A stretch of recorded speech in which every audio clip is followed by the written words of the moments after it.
Earth Mother, Star Mother, you who are called by 1,000 names, may all remember that we are cells in your body and dance together.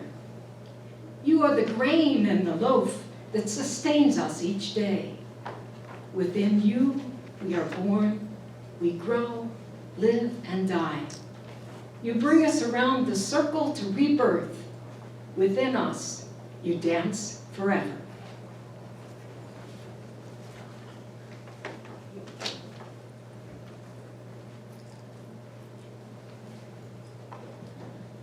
Welcome to the Unitarian Universalist Westside Congregation. I'm Donna Johnston. Our speaker this morning is Carole Eagleheart. We are thankful for those who are helping with the service this morning. Dana Sanford for handling the sound, Steve Poyani for doing the video, and our greeters, Bram and Roxy Castek. And we have some announcements. This is the first week we begin stuffing backpacks for the Feed the Rio Rancho Kids program. Your help is needed for putting snacks into plastic Ziploc bags. There is also a need for drivers to take the backpacks to the locations. Talk with Sherry Nofke or come on Tuesday, August 3rd from 9:30 till noon to help out. There will be a short meeting today at noon in the green room for those who want to work on the Labyrinth program. It will be really short because the board will be meeting there at 12:30. After social hour today, you won't need to stack the chairs and tables like we usually do because tonight is the first harvest feast and ritual hosted by our CUPS chapter. And for those of you who don't know who CUPS is, our nature-based spirituality group. You are invited to come at 6:00 p.m. for the potluck feast and to attend the ritual at 7. If you have never been to a pagan ritual before, this one would be a good one to experience. Everyone is welcome. Finally, a reminder that the social justice team is planning a yard sale for September 24th and 25th. Begin to set aside items that need a new home. In the next week, we'll have a place to put your contributions and you can start bringing them in. Each week, we have an animal ministry moment with Bram Castek to help us remember the creatures who share our planet with us.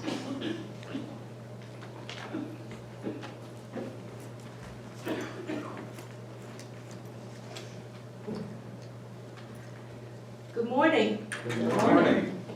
Minis to the rescue. Many horses take on many of the same jobs and functions as their larger cousins do. They make great pets, of course, and also compete in miniature horse shows, where winners take home trophies and sometimes thousands of dollars. Minis are too small to be ridden by adults, so the owner usually walks alongside the horse. In a performance class competition, people might run beside their horses while the minis jump small obstacles like the dogs do. Now this is a little kitty, and the kitty says, "I only chewed through those wires so Mom would spend less time at the computer and more time petting me."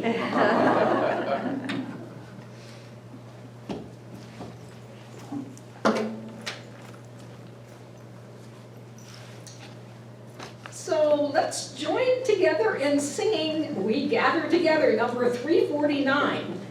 Now usually we sing this song at Thanksgiving time, but today we're singing it in honor of the first harvest, the bounty of summer. So stand as you're able.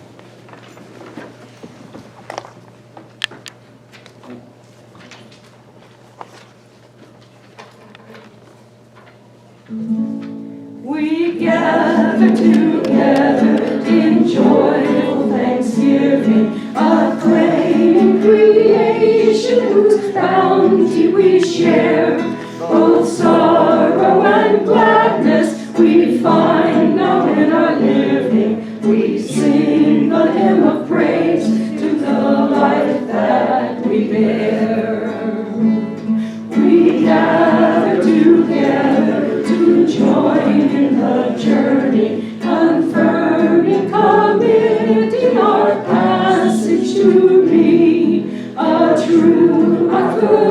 creation, in joy and tribulation, when bound to human care and hope, then we are free. And remain standing.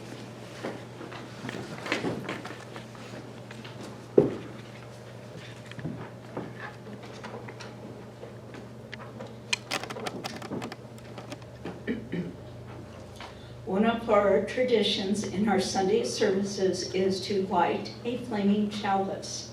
For those of you joining us by video, if you have a personal chalice or candle at home, draw it close to you now, and we will light them together. Please join me in these words. We Light this chalice in honor of the first harvest of the season. We open our hearts in gratitude and love. Let us now affirm our aspirations. Life is a gift. We gather in community to celebrate the glories and the mysteries of this great gift.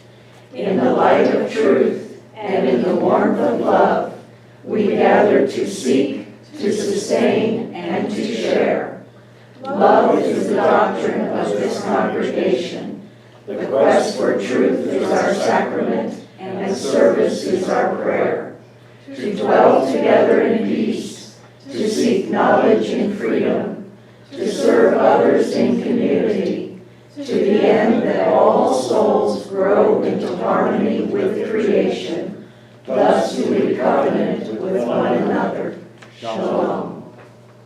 You may be seated.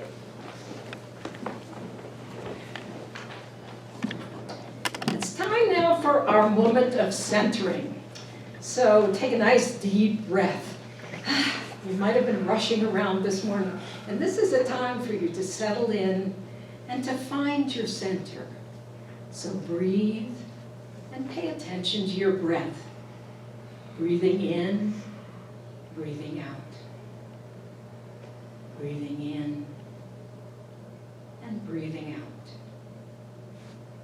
And as you breathe, imagine that you see in the distance a field of corn. See the stalks, row on row, bright green masses of stalks with waving tassels. Take a moment to enjoy seeing this field of corn. And now draw closer. Step into one of the rows of corn. You find that the stalks of corn are higher than your head. You are literally surrounded by life.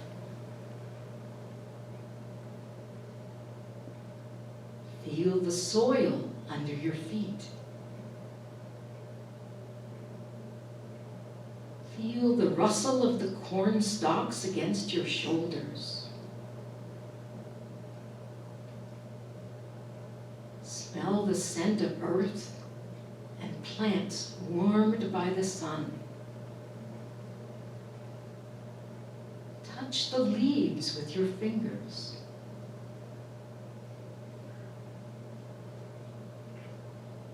Remember that these giant plants were once only a tiny seed. From that seed, they began to sprout and grow, thrusting up through the earth with a force that feels like ancient magic. See the corn plants around you like a child would see them, with a sense of wonder. Feel them all around you, green and alive. Take some time to enjoy being surrounded by the corn.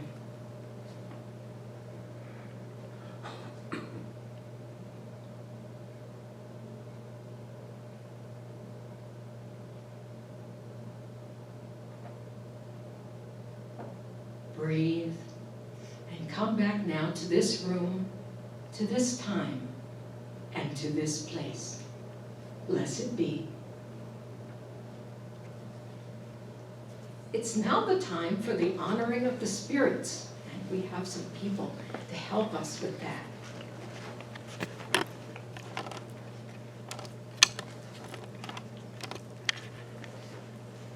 Spots, yes. And Elliot, you'll stand over there. Good. Okay. One of the principles of Unitarian Universalism is respect for the interdependent web of all existence. And we don't stand outside that web of life, we're a part of it. Ancient people understood this. In their rituals, they would acknowledge the life around them, the spirits enlivening each tree and plant and blade of grass. Turning to each direction, they would honor the life surrounding them.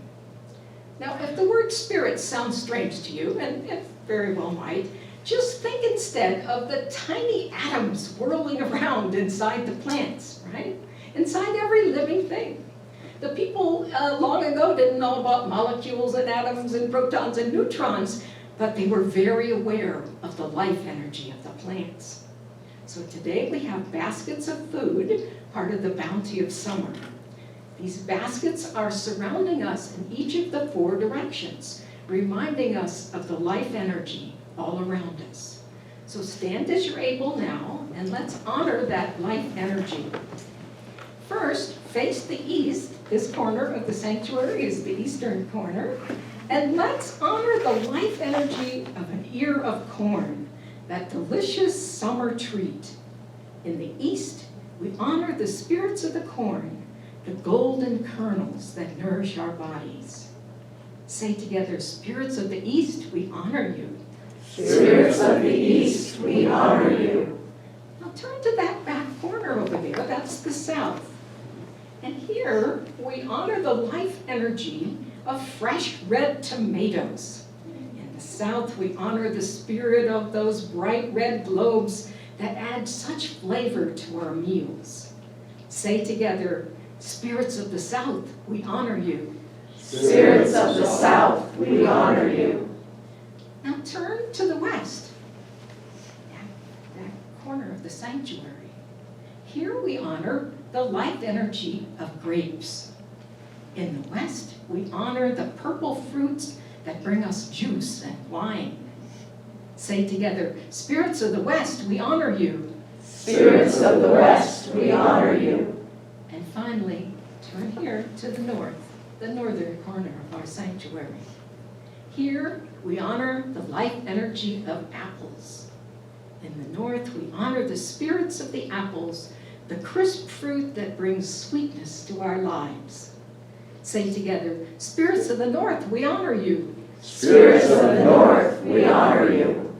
May these representations of the bounty of summer be a reminder to us of the life that's all around us. Blessed be. Blessed be. And you may be seated, and the baskets can be returned to the front table. And we'll get the joys and concerns. Okay. Thank you. Now we're surrounded not only by wonderful plants, but by wonderful people as well. As human beings, part of this great web of life, we have joys in our life, but we have sorrows and concerns as well. This is the time in our service that we share those joys and concerns. And at least one person here has placed something in the basket that was in the center aisle. And later, Donna will bring you the microphone if you want to speak other joys and concerns. And if you're watching at home and have a personal candle, you're invited to light it as we light our final white candle. So we begin with the joy, and actually it's a joy that was placed in the basket. Happy birthday, Roxy! Yep, that was yesterday. All right. And now Donna will take the microphone around and see if you can share other joys and concerns, and I'll light a candle for those.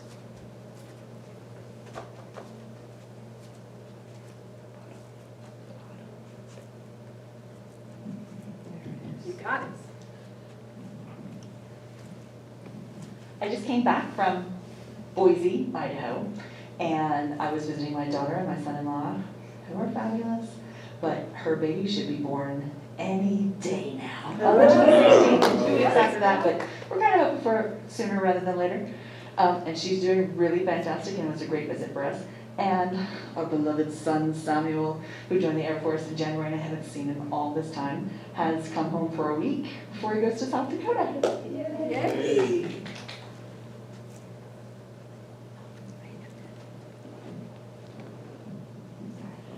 Today we celebrate the anniversary of Eric's parents. Both are departed from this earth at this time, but today was their anniversary, and we commemorated also yesterday the memory of Eric's father, who passed away on yesterday's date 16 years ago.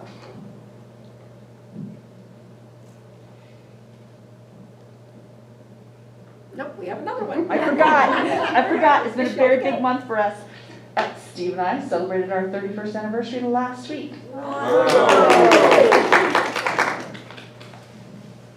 Yesterday, Melinda and myself and Bram celebrated Roxy's birthday at Hannah and Nate's.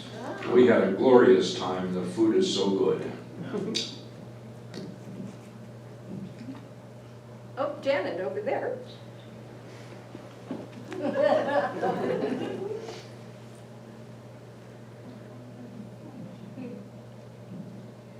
On Friday, I had the chance to go up to the Trail of Las Conchas, up at the very top of the Jemez near the Valles Caldera, with Michael and his little girls.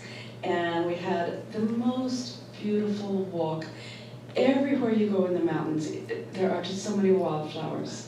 There were flowers, there were butterflies, there were birds, there was the babbling river, and it was just delightful. So my advice to everybody is get out in the mountains if you can find a window in the weather. We were lucky, we lucked out.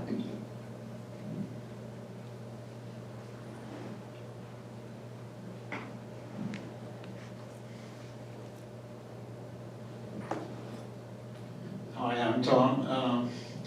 We've tried to have a wildlife-friendly garden in front yard for years, and it's worked, and we just really enjoyed all the wildlife that comes in, and much of the neighborhood is just stones in the front yard. But the problem is we've attracted a pack rat that is living there successfully, and we've enjoyed watching him until we didn't realize how destructive they are until he started attacking the wires, brake wires of our car, which just caused a lot of damage. We had that fixed. Started putting lights on the hood at night and underneath the car, which is the only way it will distract them. And the lights failed one night and they attacked again. So, yeah, it's just a kind of an up and down situation. We want to attract, but we don't want this little critter. So now we're making every effort that we can to remove them. But they are incredibly evolved animal. And if you want to know more about them, Mr. Packrat, a business in Tucson, has an incredibly informative website to let you know about them. I admire them. They are incredibly useful to anthropologists who study their middens in the West that help about climate change. They go back thousands of years. Incredible animal. I just don't want it in my yard at all. So I can totally relate to that. I too have cultivated over a couple of decades your property that is friendly and accommodating to wildlife, and I have a lot of native plants and beautiful things in my yard. But we have attracted squirrels, bunny rabbits, and gophers. And again, we're the only one on the block that has a wildlife-friendly space. And so that's a big problem. I want the critters. I want to have a nice balanced ecosystem, but it can't be balanced unless all the other neighbors, do their part. Jay has something. I would like to light a candle and blessing to all the children going back to school. Yeah. Rio Rancho goes back the 5th, so we're just gonna hold them, or the 4th, so we're gonna hold them both in our concern and our blessings. Janet, another? Yes, the concerns right now are heavy on my heart as I try to figure out how to walk this sort of tightrope between masking and not masking, between hugging, continuing to hug my grandchildren and refraining from hugging my grandchildren. I don't know what that, I don't think it's coming. No, it's not. This speaker over here. And noticing that people that I think are so smart and I admire so much, and they're evidently seeing this whole situation very differently than I am, because they're dancing in large crowds with a lot of strangers around them, and they are just facing it totally differently, and it's very confusing. And with school, it's even more confusing about the transmission between the children and us. Thank you, Janet. So from my perspective, it's not just confusing, it's terrifying. The Delta variant has me extremely concerned because it has gotten personal. Some of my Facebook friends are posting that they're in the hospital. They won't say why. I know at least one of them has COVID. And I'm terrified. And so I have another concern too about my husband. My husband has had a couple of heart attacks recently, and he is not actually improving. He still can't walk from one room to another without holding on to stuff. And his next appointment with the cardiologist was supposed to be sometime later this month, which already concerned me, but they called us up yesterday and informed us that because the doctor was going to be out of town, they moved his appointment to October. I'm furious.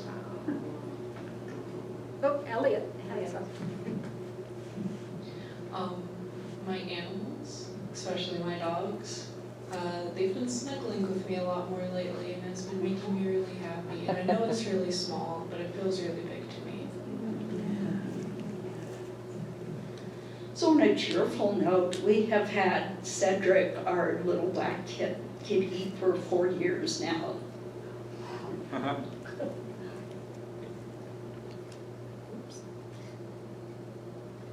one more.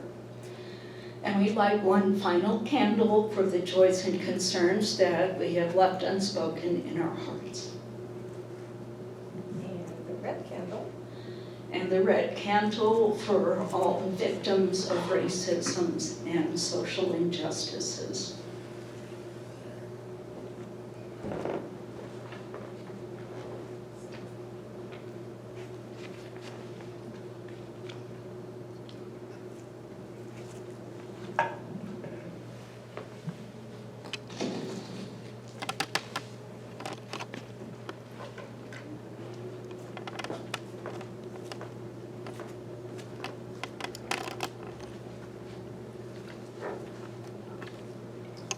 So each week, we receive an offering of our gifts of love and commitment, and we're grateful for all of you who have contributed to the work of this congregation. Is there anyone who didn't get a chance to place their offering in the basket this morning?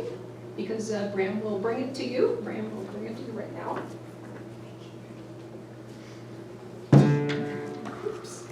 And we will sing together from UUWC.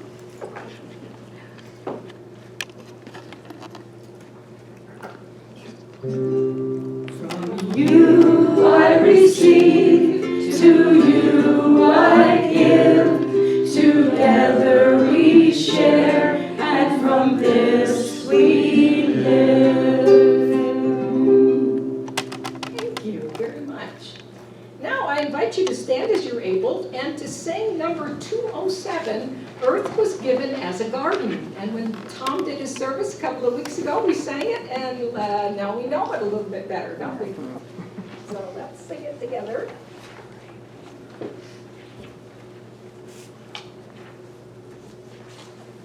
It's a familiar tune.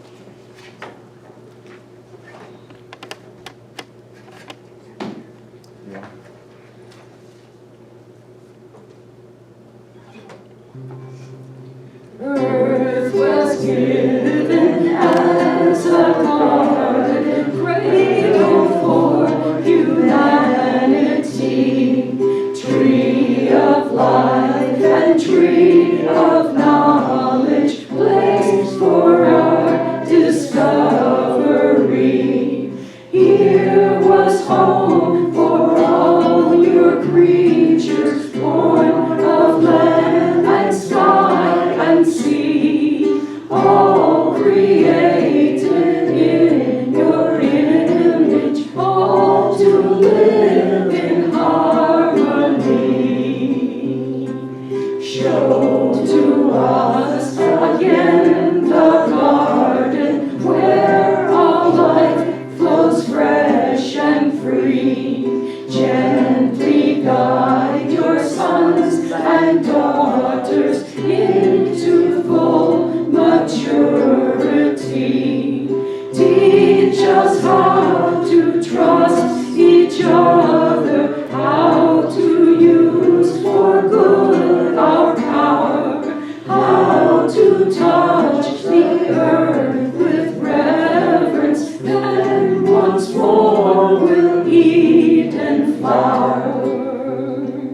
Bless the earth and all your children, one creation make us whole, interwoven, all connected, planet-wide and inmost soul.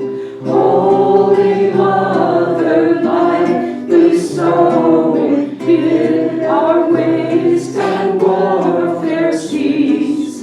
Fill us all with grace o'erflowing. Teach us how to live in peace. You may be seated.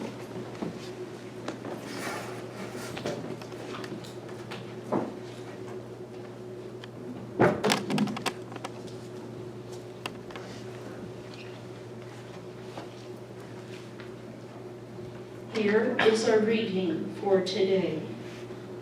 The power of the harvest is within me. As the seed falls to the earth and is reborn each year, I too grow as the seasons change. As the grain takes root in the fertile soil, I too will find my roots and develop. As the smallest seed blooms into a mighty stalk, I too will bloom where I landed. As the wheat is harvested and saved for winter, I too will set aside that which I can use later.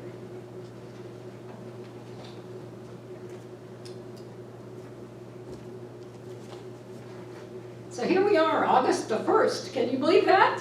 Wow, this summer is going by pretty fast, right? On the wheel of the year, we're halfway between the summer solstice and the autumn equinox. And through the ages, this has been an important time of celebration for people all over the Northern Hemisphere.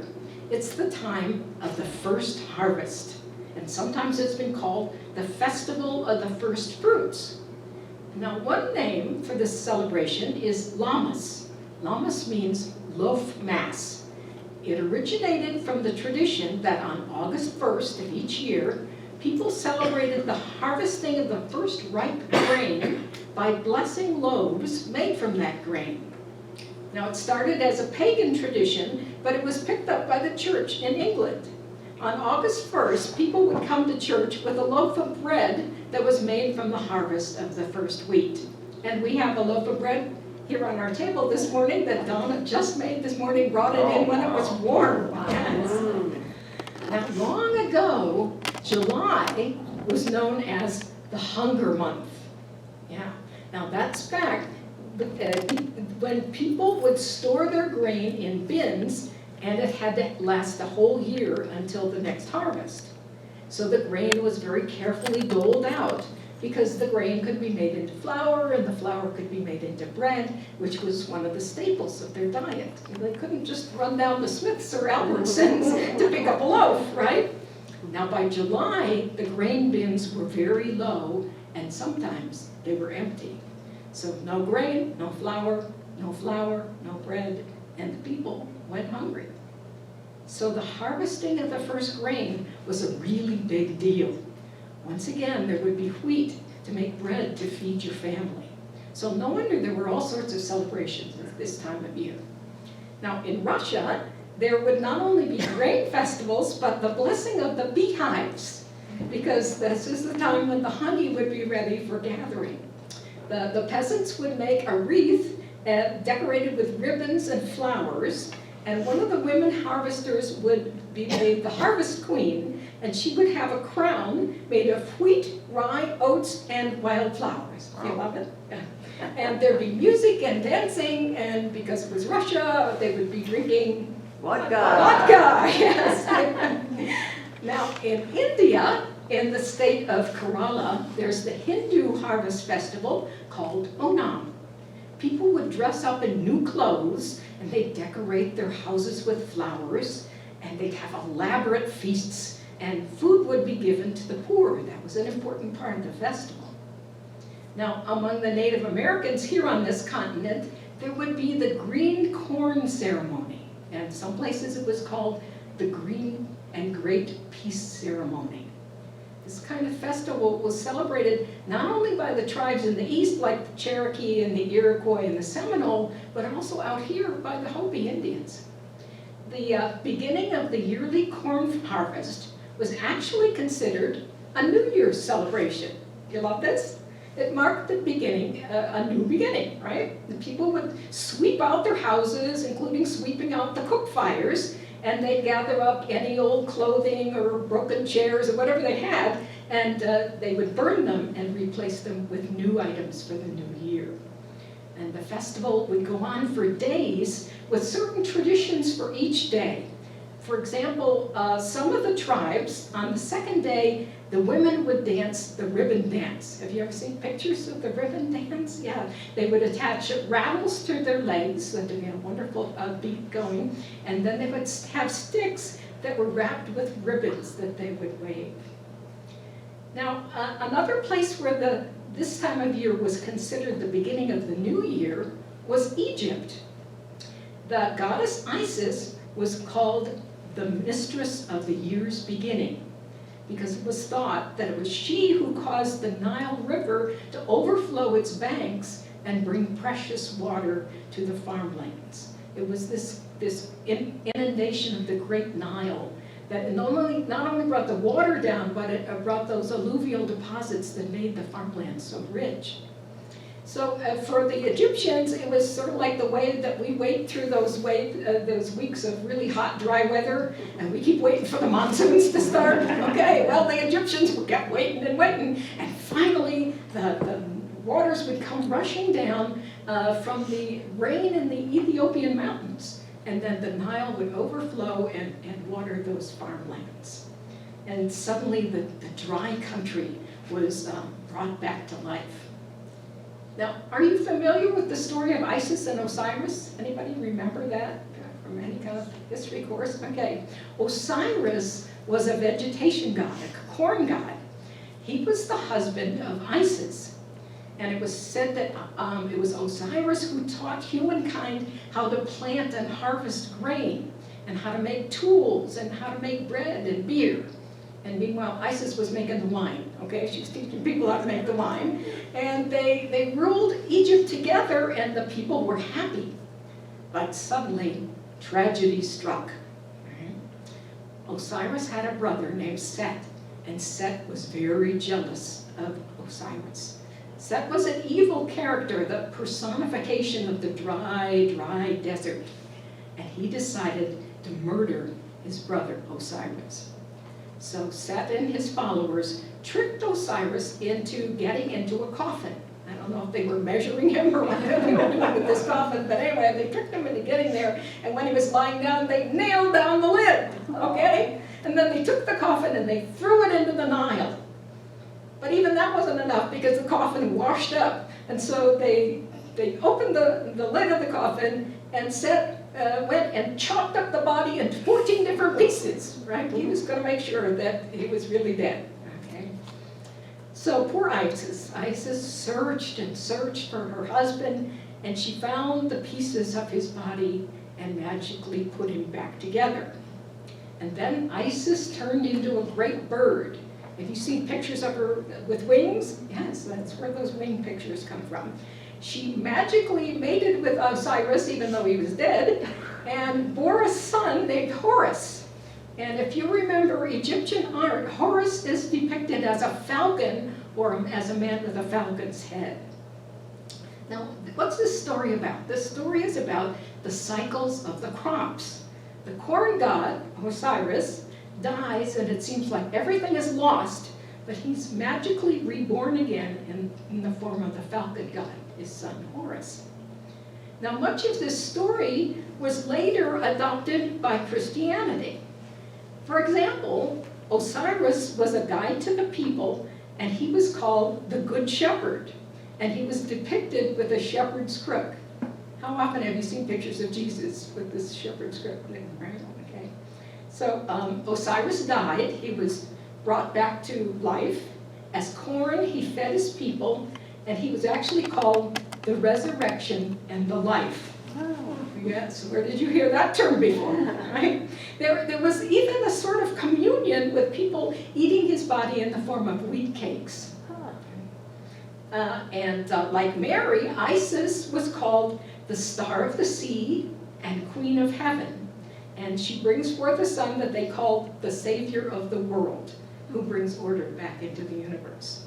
So this was a really powerful story, and it's no wonder that it was later incorporated into another religion. And this time of year, and the story that went with it, was the most important festival for the ancient Egyptians. Now, stories are important. They carry deep meaning for us. When you hear an old story about gods and goddesses, your first reaction might be, well, that's quaint, but that's superstition. Why are we even, talking about this? So I invite you to step back and think about the stories. Think about their deep meaning. Why were they meaningful to people? What did they really say? What is the metaphor that lies here? Now, in early Ireland, there was another powerful story that was associated with this time of year, and it's about a god named Lugh. That's spelled L-U-G-H, Lugh. Lugh had a foster mother, a goddess named Teal'c, and she was a very kind goddess, and she became concerned about humans not having enough to eat. Now, at that time, Ireland was covered with steep mountains and dense thickets and huge rocks, and there was very little space for humans to plant crops and feed themselves. So Teal'c decided that she would clear some space. She would create some open land with good soil where the people could do farming. She worked and she worked, she carried away the huge boulders and she cleared away the dense thickets, and she gentled those steep mountains until finally there was beautiful land where people could grow their food. She worked so hard and so long that by the time she was finished, she was exhausted and she died. So Lugh was very upset and very, very sad because he really loved his foster mother. He decided that he would create a festival to honor her. And this was no little bitty one-day event, right? This was a huge festival lasting as much as 2 weeks, and he invited people from all over to come. He sacrificed a bull, which meant that they could have a barbecue, right? And there was singing and dancing and the lighting of fires and hand-fasting, and there were games, lots and lots of games. How many people have been watching the Olympics? We got people watching Olympics here. Yes, yes. So, this festival, there was high jumping and pole vaulting and weightlifting, and they threw darts that were sort of like javelins. And we're told that these games were actually older than the Olympics in Greece. And because this festival was created by Lugh, they called it Lunasa. And it was so important to the people that the word for the month in August in Gaelic is Lunasa. So these festivals that I've talked about around the world do have something in common. They're about food, right? Food that nourishes our bodies, food that delights our taste, food after a time of hunger. The first harvest was a time of great rejoicing, a time of great celebration. The first sheaf of wheat guarantees the seed, and that also guarantees continuity and survival. Now, harvesting meant hard work. Has anybody ever harvested? And I'm like, oh, I see Patty with her hand up back there. Yeah. It was hard work, but it was work that you could do in the company of other people. It was communal work. You were not alone. This was about bonding with others, working with others toward a common goal. It was a time for gathering in, and it was also a time for giving thanks for this great abundance. Now, even today in Ireland, people at Lunasa bake cookies or they buy goodies to leave at their neighbor's doorstep. Do you love this? These little gifts are a reflection of the gifts that the earth gives to us. The earth feeds and gifts us, and in turn, we nourish each other. So today, on August the 1st, 2021, we can find meaning in these ancient festivals of the first fruits, the first harvest. It's a time, first, for interconnecting, for acknowledging that we're all interdependent. We need each other as we need the earth. Celebrating the first harvest is a way of touching base with the earth. You know, in many ways, we've become out of touch, right? We walk on sidewalks, we drive our cars, we have electric lighting so that we don't need the moonlight at night. We live in houses, not on the ground with the little creatures. And in many ways, we've separated ourselves from the earth. So taking time to acknowledge the bounty of summer is a way of raising our awareness of the earth, becoming conscious that we're part of the earth and that everything we do, from eating meals to brushing our teeth, has an impact on the earth.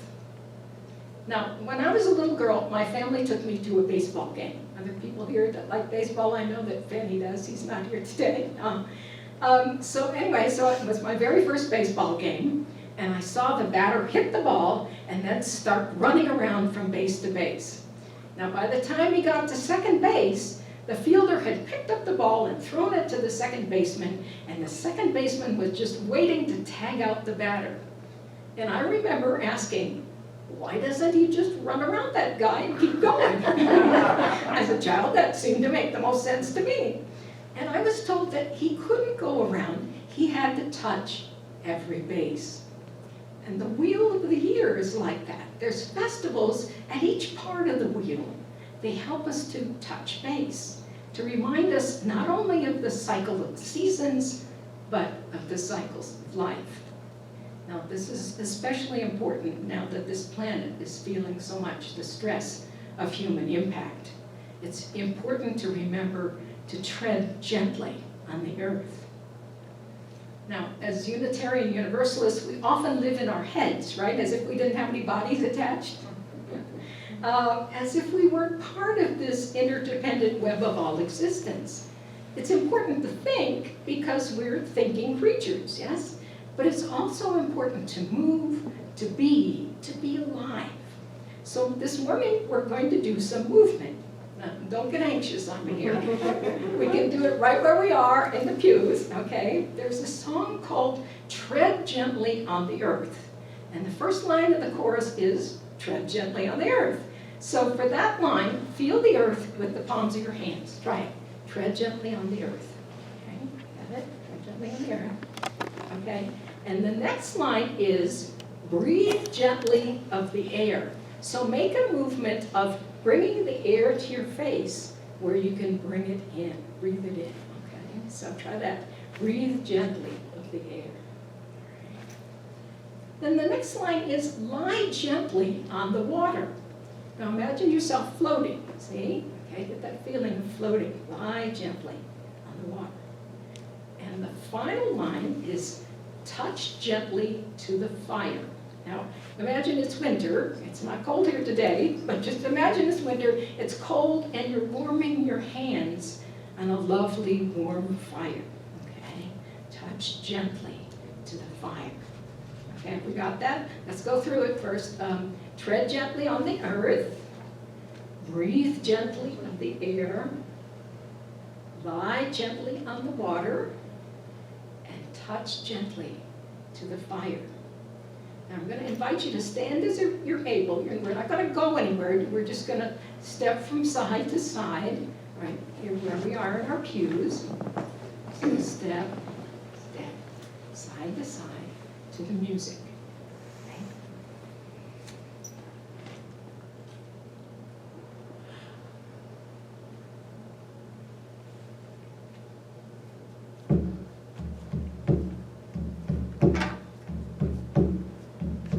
Drum your footsteps to the sacred mountain.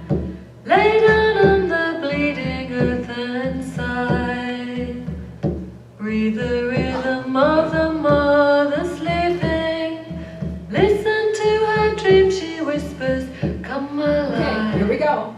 Tread gently on the earth. Breathe gently of the air. Lie gently in the water. Touch gently to the fire. Feel the earth beneath your feet. She bears the scars of our fears and our follies. The dark night hovers and the world sits blind. But the waters flow, the moon is singing. Daughter winds are gathering and hope is high. Here we go. Tread gently on the earth. Breathe gently of the air. Lie gently in the water. Touch gently to the fire. You were born of her, she gave you being. She healed your body and brought your soul fire. As the mother wakes, we must awaken with her. We will fade away if we let her die. Tread gently on the earth. Breathe gently of the air. Lie gently in the water. Touch gently to the fire. Tread gently on the earth. Breathe gently of the air. Lie gently in the water. Touch gently to the fire. Tread gently on the earth. Breathe gently of the air. Lie gently in the water. Touch gently to the fire. Tread gently on the earth. Breathe gently of the air. Lie gently in the water. Touch gently to the fire. Tread gently on the earth. Breathe gently of the air. Lie gently in the water. Touch gently to the fire. Tread gently on the earth. Be seated. So what was that like for you? What reactions did you have to that or to the whole service? What happened to where my hair is? time for some congregational response. Wave your hand if you want to say something. Melinda? It just made me feel very relaxed and peaceful and happy and interdependent with the earth. Okay, anybody else? I agree with Linda. I agree with Linda. Oh, okay, Dave? Oh, it just made me feel a little more spiritual, get out of my head and into my heart a little bit. Wow, thank you, David, yes. Sometimes it's something that we really have trouble with as Unitarian Universalists. But yeah, Janet.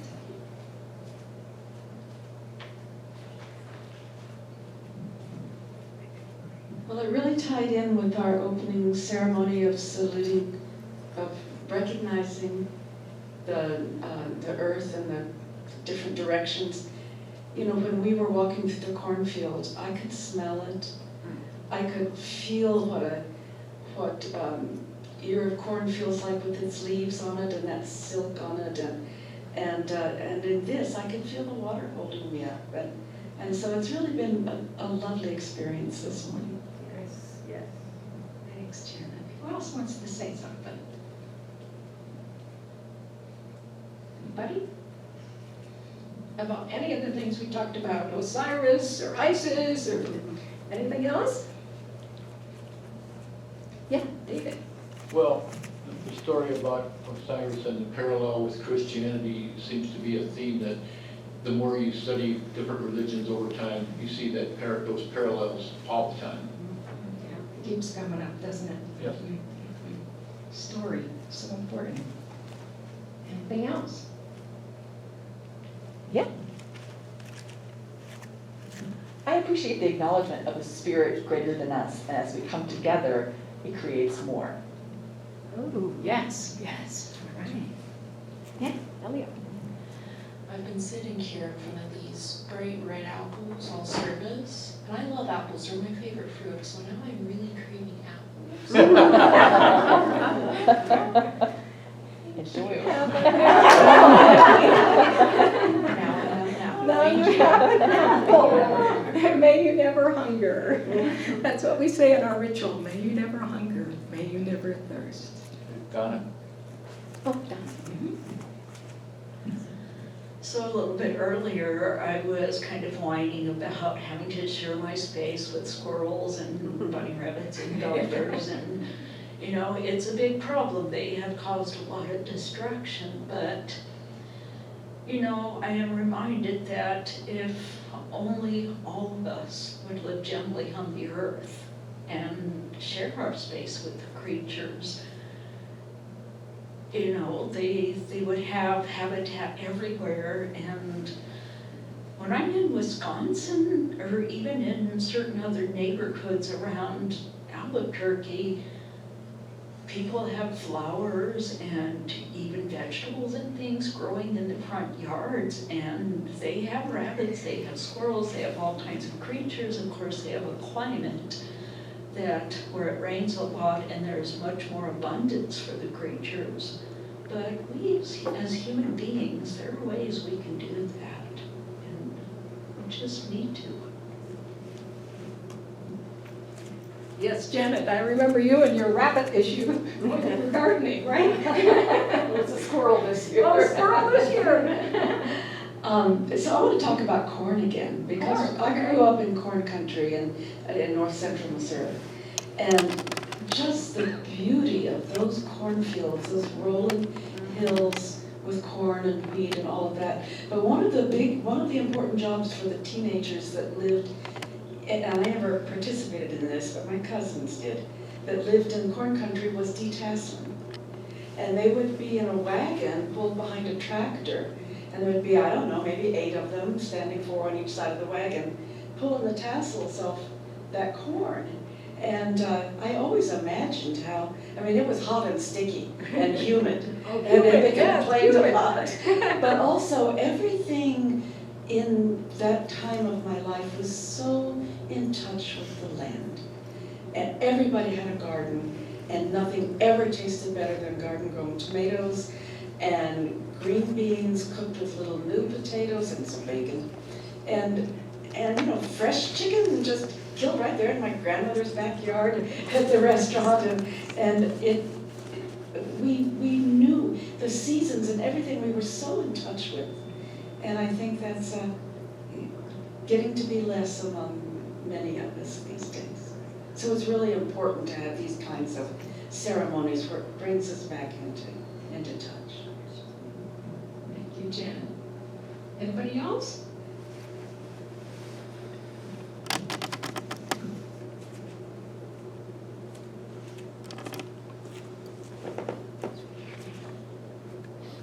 So it's time to extinguish our chalice now. And I invite you to stand, and the words are in your bulletin and on your screen. We extinguish our chalice, but the flame of life leaps high in our hearts. Blessed be. We thank the spirits of the four directions, the spirits of apples and grapes and tomatoes and corn, for being with us and reminding us of the gifts of the earth. Go forth now and celebrate. Enjoy the taste of the August fields and orchards. Enjoy music and laughter and love. You are alive. Blessed be. Blessed be. Now, face each other, turns towards the center of the congregation, and we're going to sing Go Now in Peace. Go now in peace. Go now in peace. May the spirit of love surround you everywhere.